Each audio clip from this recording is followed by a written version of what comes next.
How did anyone expect that Xavier be treated like a viable option to beat Page when he never wins or he never presented at that level?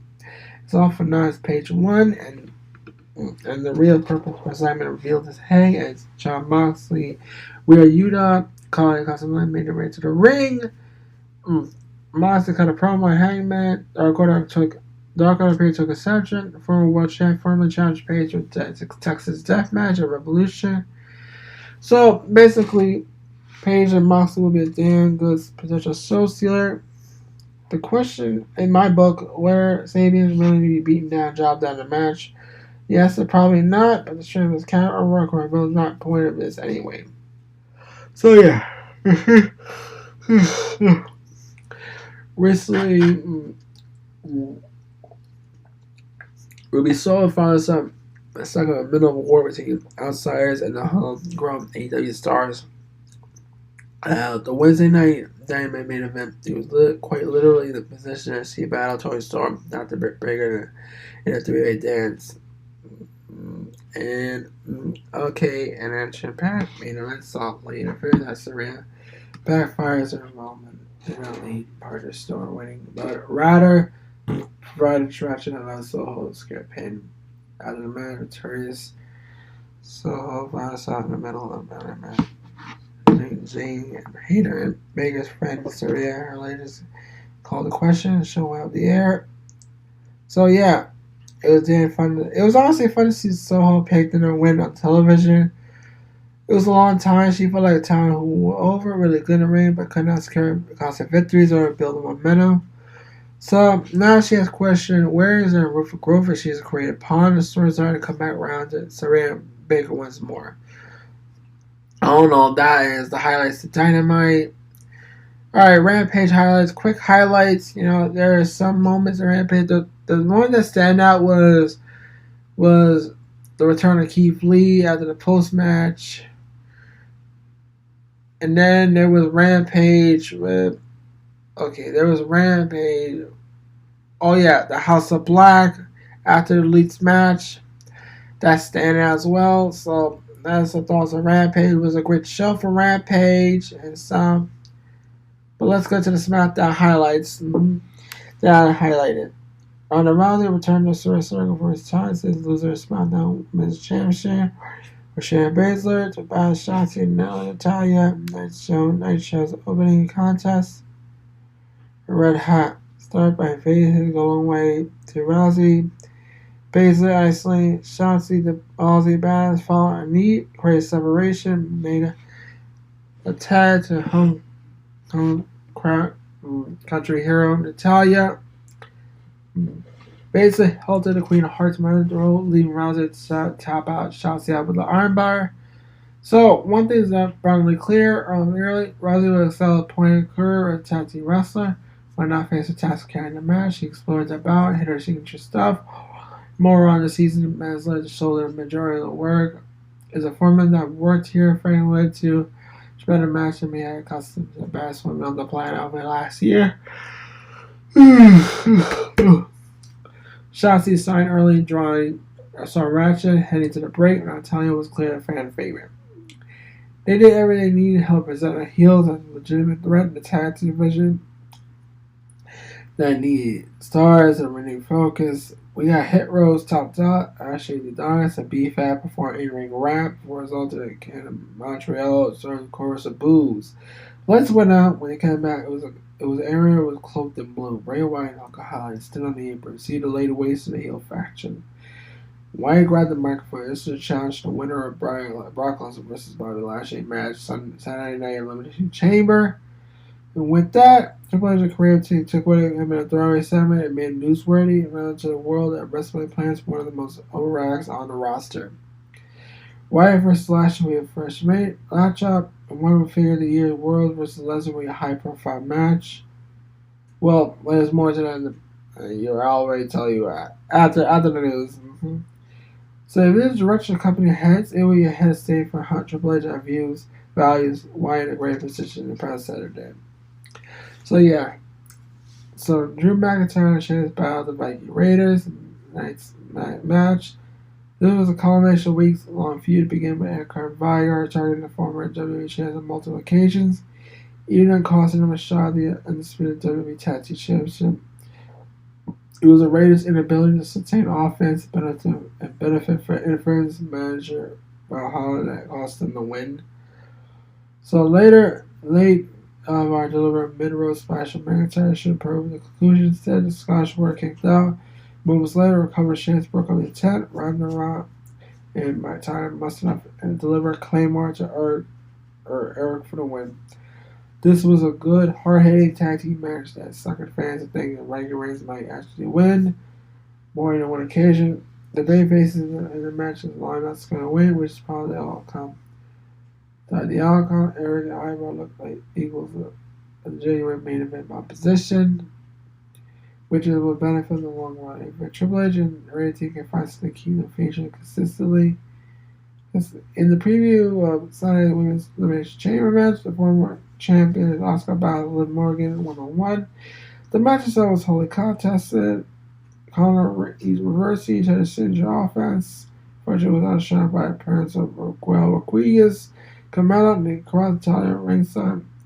Morgan to the roller. Oscar Italian to submission. Tapping out submission. All hell broke loose. Oscar Morgan in the ring. El Rose loose. So yeah. Then we have the number one contender battle, Gunther for the Intercontinental Championship. And then is that opposite reaction to the Montreal fans were solid behind the ring general. Gunther cut Moss at return, early slash and dominates and set the stage for one side title bout. The challenger fought back real late, delivered a fallaway side middle rope for a close 2 count. So the champion's counter has applied a sleeper and applied a powerbomb to bring Moss title hopes and inspiration to sudden screeching halt. This match was solid enough and Moss was putting an effort, but the layout did him a favor, a little favor. Alright, little favor. There's the Montreal crowd was against him. Never was vocal. He was counter return. Champion side against the offensive and very much one side title by Gunther. Who earned the belt. So represented Montreal and closing segment Friday Night Show. July and recent memory. Motion by his face and Reign of Olay and older El Generico character transition to chance of Sam Meat. So for minutes he stood in the ring, soaking the moments and fans rained down on him with a defiant show of appreciating love. Spoke he saying was Roman Reigns versus Sami Zayn in the entire city of Montreal tomorrow night at Elimination Chamber. It was short, sweet, and freaking tasker.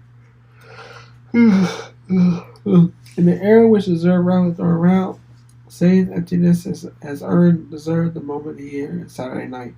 One of the best wrestlers on the roster, one of the most beloved performers of the generation. This is everything in his and more. If you're a fan of pro wrestling, not 30% elimination of an event, then nothing will get you there. Yeah, so this was SmackDown highlights, so it was pretty much okay. So yeah. Yeah, pretty much okay. Alright, let's go to the CM Punk. CM Punk is ready to. CM Punk news. Let's go to the CM Punk news. CM Punk celebrated the return from the Brawl. You already know. Well, there was updates to the situation. Yeah, they can damage was done, so they're gonna get a lot of fantasy med need to be done. So, but in the end, this is a big situation. Punk could come back in 2 months, so we don't know what's gonna happen. So, it's what it is. There will be an update in the future for CM Punk. So I don't know what's gonna happen. We need to think. So CM Punk, whatever he does, it's his choice. So also, all right. Here's another news. Carmella Hayes WWE is reporting about the idea of Carmella Hayes in the Hurt Business. The developmental star might join the Hurt Business. It's been confirmed it was WWE. Their balance is whether to do it or not. And honestly, yeah, get him on the news, get him on the Hurt Business, and And you get a lot of things with him in the Hurt Business. You know, Hurt Business is something where you like what you do in the Hurt Business shit. Mm-hmm. Yeah, basically. Do that with Carmel Hayes. Shit. I don't know. Slow night. Slow night.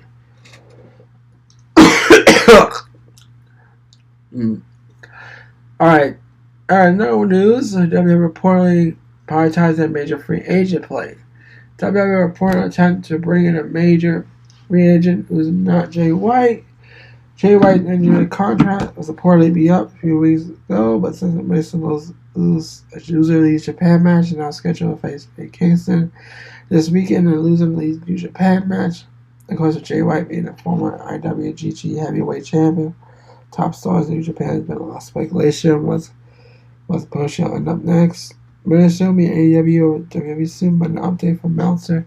Wrestling Newsletter, those in WWE would not know about talent acquisition, did not know about progress made with Jay White, mentioned a bigger free agent at play. Those in WWE would not know a major acquisition during Mania season, didn't know about one is that there was much of a bigger free agent to play right now than eternally priority. Like, honestly, about CMB, like, free agent, they're talking about Kenny Omega. They're actually talking about Kenny Omega. This is about Kenny Omega. Jay White is second priority. Apparently, Kota Ibushi is about his conditions, potential work in WWE. Apparently, this is from Dark Perez Fawson. It provide update on the possibility of Kota Ibushi landing in WWE. So, it's from Dark Perez Fawson. Alright. In WWE, allowing them to also create and train the next generation wrestlers at a performance center. Among some high-profile matches, he was mostly starting to work with WWE. So, Ibushi previously competed with WWE as part of the 2016 Cruiserweight Classic, and later took part in Dusty Rhodes' Tag Team Classic along PR, and he never ended up signing with the company at the time. So, yeah, this is Ibushi's decision. We all know what's going to happen with Ibushi. So, yeah, I don't know. Yeah. Yeah. Yeah. As I promised with the Chamber for Late Night Podcast, Roman retained. We're going to have Asuka, Bianca Belair, WrestleMania. And that's the plan. They're doing it. We're having Sami and Kevin versus Uso WrestleMania. It's happening. I don't know why. And that's pretty much the Elimination Chamber.